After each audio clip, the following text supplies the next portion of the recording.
महत्त्वाचं तरीही धक्कादायक यश हे यश समाजासाठी मात्र अत्यंत लाजिरवाणं आहे.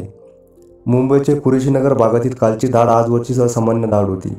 20 दिवसाच्या मुलीला वेश्याव्यवसायात जाण्यापासून वाचवण्यात यश आलंय. विश्वास बसत नाही ना, मात्र हे सत्य आहे. या निष्पाप बालिकेची आई पतीपासून विलग होऊन बिहारमधून मुंबईत आली होती. ती गर्भवती असतानाच ॲडव्हान्स म्हणून 5,000 रुपये देण्यात आले होते आणि परिस्थितीनंतर 5,000 रुपये देण्यात आले होते.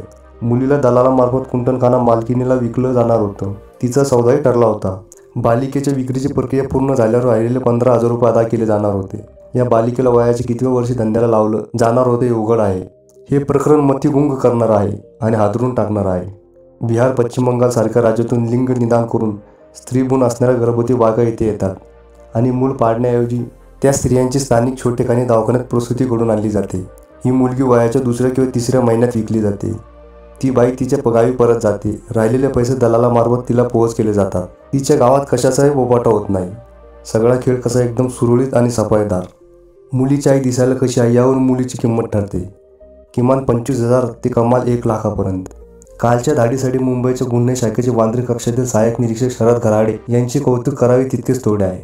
देशातील सेक्स ॲब्युजमेंट कुठल्या स्तरावर चालला आहे याचं दाहक वास्तव आता तरी आपल्याला जाग करेल का हा प्रश्न विचारावासा वाटत नाही. एकाच दिवशी सर्व हॉस्पिटल, मॉल्स, कुंटणखाने तपासले तरीही आता हाती काही लागणार नाही.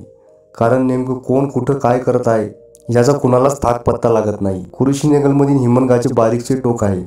खाली काय दडलं आहे हे चित्र बुद्धीच्या पलीकडचे आहे. सरताळावून खाली जाणं हे याहून अधिक वेगळं असू शकत नाही.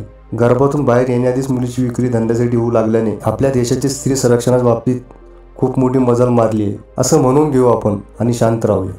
आपलं कुठं काय बिघडतंय. धन्यवाद.